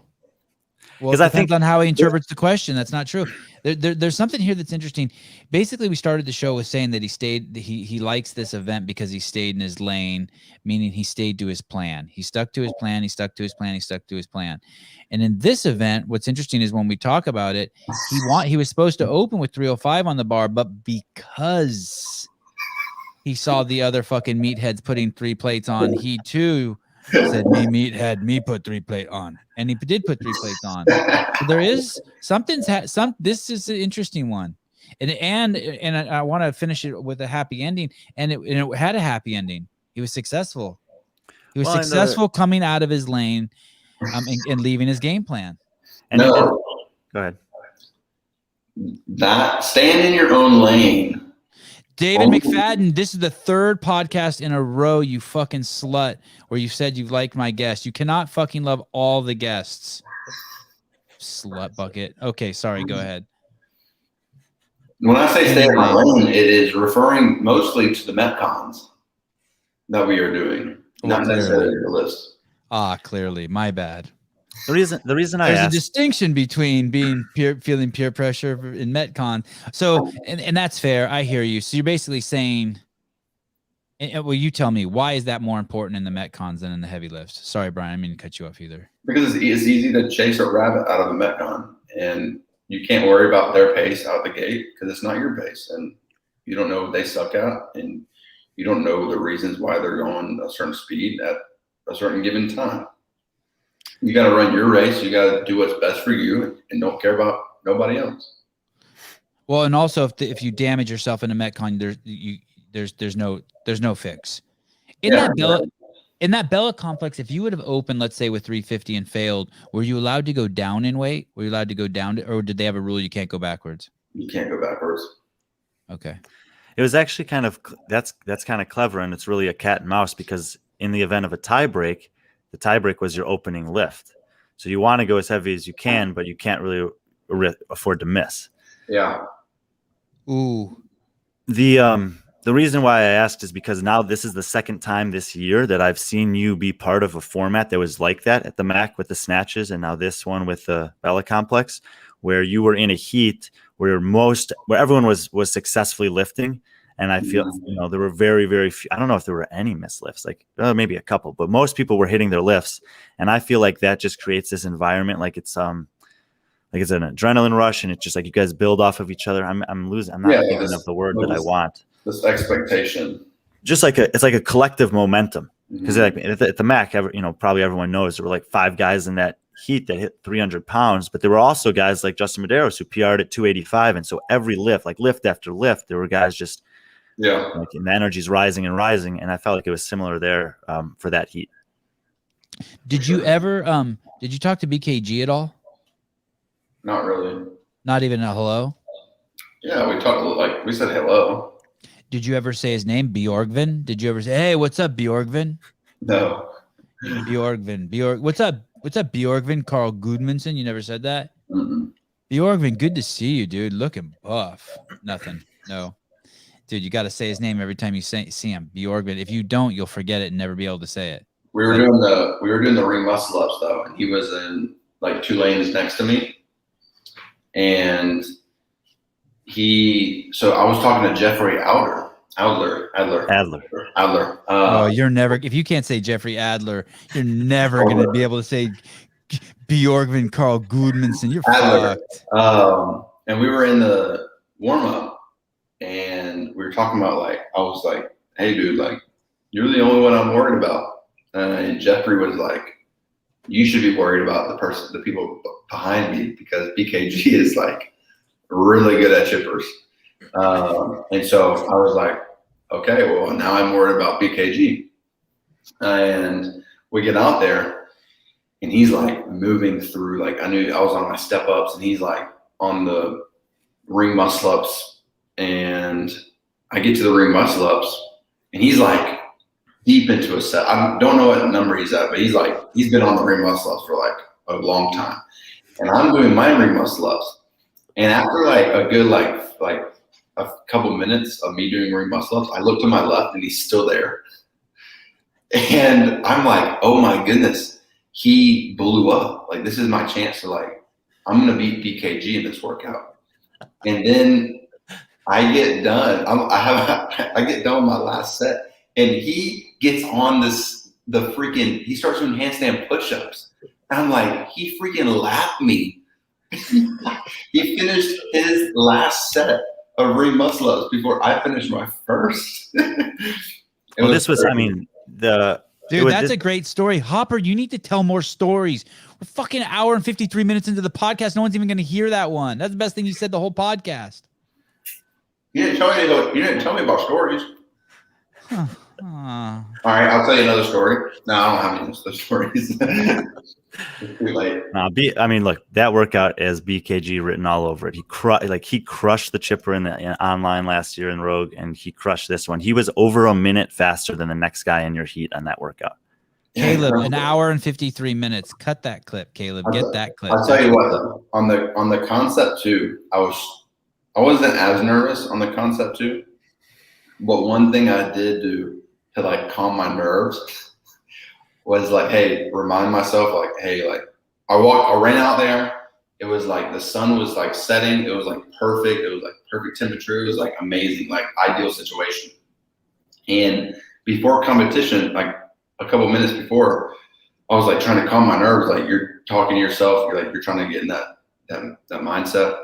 And I kept telling myself like, Jayson, enjoy this workout. Like enjoy it. Like look where you're at. Look where you're at. And then I started telling myself, dude, you're working out next to Pat Vellner. Enjoy this moment. Like this is a dream come true. And the entire time I was skiing, I was like, dude, I'm actually working out next to Patrick Vellner the entire time. And he's going to be dead soon. It's like going to an Eric Clapton concert. Mm-hmm. Good. I like that. I'm working out next to Vellner. He's going to be dead soon. So like, it's good. I like that. Yeah. Old dog. A couple important competition questions for you. Do you know like there's some times when you have to hold in a fart, like you go somewhere and like this is not the place to fart. Yeah. But what about if you're out there in the game? If you're out there on the floor in the games, that is like you don't hold in a fart there. You just let it fly. You don't give a fuck, right? Yeah, you don't care. Like judges next to you, who cares? Like you got to get that. Like you have to be like you can't be like worried about holding in a fart. Do you think the judges are worried? They're like, fuck, I don't want to fart right now and mess this guy's workout up. You ever heard a judge fart next to you? No. Do you have a Have y'all had Travis or Pat on the podcast? Travis Mayer? Yeah. Only 1,000 times. No, you haven't had him on 1,000 times. We should get him. It's been a while. We got to get Travis back on. Travis Mayer? Since the road. No, we had him on right before. We had him on the day the Rogue started, like from his hotel room or some shit. Didn't we? Yes. Yeah, I wasn't on for that one, but that was a short one, right? Yeah, we need to have him back on. He should be a regular. Why? What? And who was the other person you asked? Travis or who? Patrick. We had Patrick on mid. Patrick was nice enough. He beat you, by the way, in this competition, and he beat you at the games, by the way, in case you didn't know. And he also did come on at 10 o'clock at night in the middle of the competition to give some love to the Sevan podcast. So go ahead. What were you gonna say, Jayson? You should ask them about me grunting on the GHD med ball workout.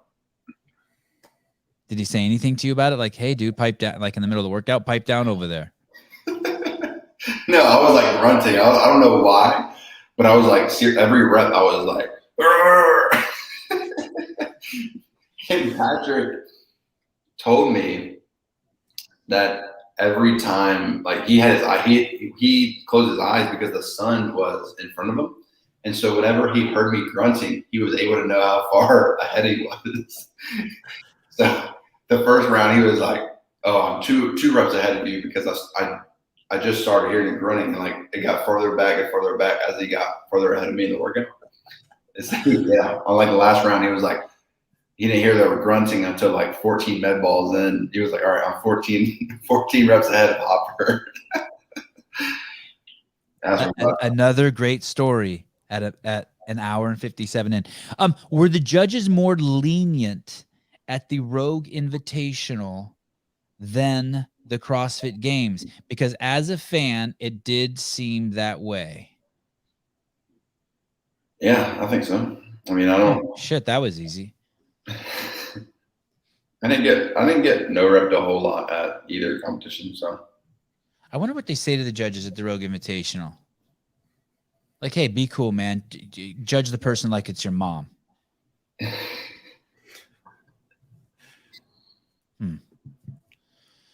Can Jayson grow facial hair?